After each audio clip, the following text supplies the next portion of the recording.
views on TikTok, and I can create probably about 50 different variations of videos which tackle the exact same topic. The importance of this for getting more consistently higher views is that 1, it increases your chance of breaking through on that popular topic alone, but 2, if you find a setup that works and gets you more views compared to all of the other setups that you try, whether that comes down to your presentation or how you approach each topic and how people receive it, the way you story tell and the way you use your tone of voice and personality, then that's something you can replicate for other videos. The experimentation essentially tells you what people are responding to most with your content specifically. The sooner you learn that, the more often you can get consistently high views because you know you're serving it in a format that people are going to receive well. Now, the third tip to get more consistently high views is to build an audience. And by this, I mean a core set of followers. If you want to do well on TikTok, you know that you need a target audience. You know that you kind of need to stay within a niche, or at least all of your videos be relevant to the same people. If this is the case, then people will follow you, and you'll probably get a large group of people who like to watch everything you put out, and everything you put out, they engage with.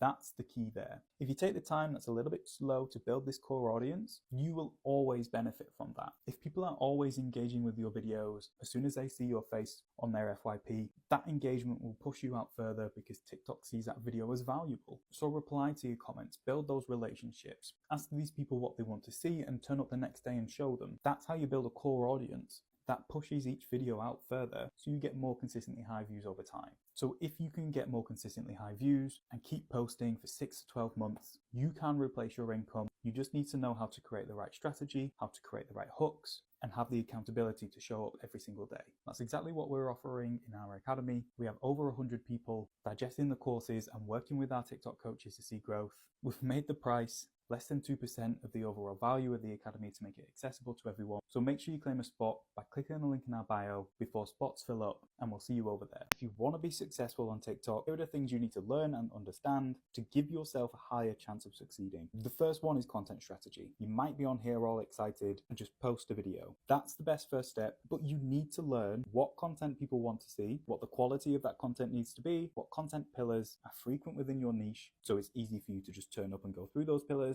And you need to understand how to learn from a batch of videos that you posted in order to get better and better results over time. And the second thing you need to learn and understand is how the algorithm works, which I can cover right now. Your videos get pushed further if a higher percentage of people watching them engage with them, specifically watching them all the way through, saving them, reposting them, and commenting on them. TikTok wants you to build a community, so if you can reply to comments with videos, use your stories, and use your thought bubbles, then go ahead. And TikTok's trying to become a search engine, so if your content is heavily searchable, you're going to do well in the long run. Which leads us on to the third thing you need to learn and understand, which is TikTok SEO, which is how you get TikTok to understand your content. So when you click on one of the videos that you've done before, you'll have a little search bar at the top. If it says find related content, TikTok doesn't understand your video. If it says a keyword, then that's what TikTok has understood your video to be about. So TikTok SEO is how you can structure your videos and optimize your videos to influence what that keyword is. The fourth thing you need to learn and understand on TikTok are hooks. That's your visual hook, your text hook, and your audio hook. And these are what you use at the start of the video to stop people from scrolling on TikTok, understand that the video is for them, understand what the video is about, and get them to stick around to the end. There are a lot of other things I could go into here, but if you learn the fundamentals of these alone, you will succeed on TikTok. Let me know in the comments which one you have questions on and want me to make another video on, because I can share what we've learned over several years of growing on TikTok and growing this account alone to 100,000 followers in 4 months. And if you are serious about growing on TikTok in 2025, click the link in our bio to check out our TikTok Academy, where we have members growing their followers by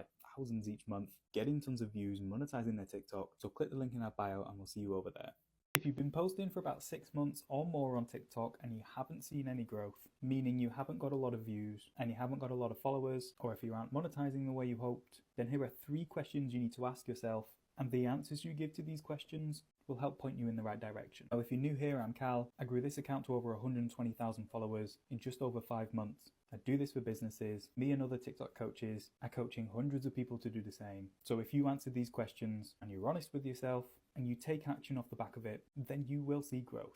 So make sure you save this so you can come back to it later and drop us a follow for daily TikTok growth content. Now, if you've been posting for a while and you haven't seen growth, the first question to ask is, have you posted over 100 videos within a specific niche? If the answer is no, then you're likely just not there yet. Posting 100 videos will take a couple of months. If you want to do something properly, it takes longer than a couple of months. You need to get comfortable creating videos. You need to get comfortable creating content that people stop, watch, and listen to and engage with. You need the time to understand what people in your niche are actually wanting to see. You need time to understand what content works on here and add in your own style on it. If you posted under 100 videos, specifically in one niche, then unless you're doing some form of course or coaching, you will likely not have the right approach nailed down yet. Now, the second question to ask yourself if you're not growing is, are you posting targeted content or your content? You'll be in a niche that you like talking about or like creating videos within. If you're posting your content, you're posting content that you just think will do well. That's one way to grow slowly. If you're posting targeted content, that means you've taken the time to understand what your target audience is looking at on TikTok,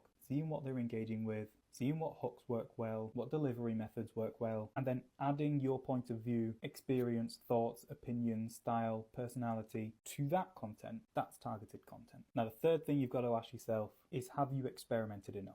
Let's say you've posted 50 videos and I click on your profile and the first couple of frames of every single video looks the same. You likely haven't experimented enough. You need to know what works well with you specifically in your content, with your hooks, your presentation, your delivery, everything involved with TikTok. And the only way you're going to learn that is by trying new things and making several variations of a video on a topic, just presented differently. So hopefully you've answered those 3 questions, and then hopefully you've inferred that you need to post more than 100 videos directly related to a specific audience. You need to be using a targeted content strategy, and you need to be experimenting with the way that you're delivering things. If you do those 3 things and you haven't grown, then that's a question about your content itself. Cut down the learning curve, follow a process that's getting people actual results on TikTok, turn your TikTok into something that you can monetize this year, capitalize on years of knowledge, and get one-on-one support from experienced TikTok coaches by joining our TikTok Growth Academy through the link in our bio. I stopped engaging on other people's profiles for about 2 weeks on TikTok, and my views did drop, but not for the reason you expect. So there's a common misconception going out there that if you engage on other people's videos, you earn points that TikTok essentially cash in for you and they give your profile more views. TikTok's debunked that themselves. I think where that stemmed from is that if a video itself gets a certain amount of engagement, it gets pushed out further, and there's probably a point system on the back of that, but that doesn't apply to your actions on the video. It just applies to the actions received by the video, if that makes sense. So the reason my views dropped wasn't because I stopped engaging on other people's profiles. It was because I lost touch with my niche. If you're doing the engagement thing right, all of the videos you're engaging with are videos that are at least related to the content that you create. When you're doing this, what you end up doing is something called purposeful scrolling. This is where you're scrolling and you're seeing the videos that are doing well, you're seeing people's reactions to videos, you're seeing different hooks, you're seeing different ways people are delivering stuff in your niche. And essentially, even if you're not aware that you're doing it, you're doing market research. You're figuring out what people want to see so you can create it too. So when you're doing this, you actually just end up making better content in terms of you actually creating content that your audience wants to see in the format that they actually want to see it. So when I personally stopped doing this, my content